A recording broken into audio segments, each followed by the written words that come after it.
的奖牌，还有我们的奖金呢，我们的首奖奖金是有15万元哦。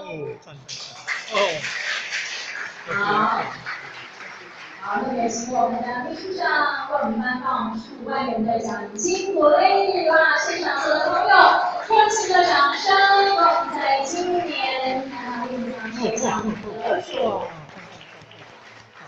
再一次的恭喜啊！也谢谢秘书长，谢谢秘书长。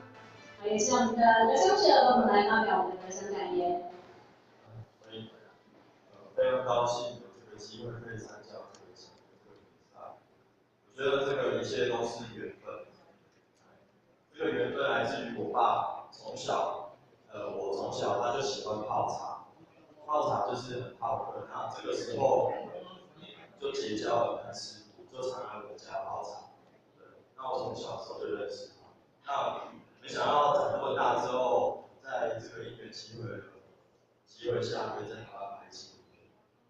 那第二个感谢的是，台南艺术大学影像术研究所的老师吉瑞老师跟曾继贤老师，他们两位在影像文化资产的保存上的贡献，深深的影响我，在毕业制作的时候如何去思考怎么样去保存安宁历史。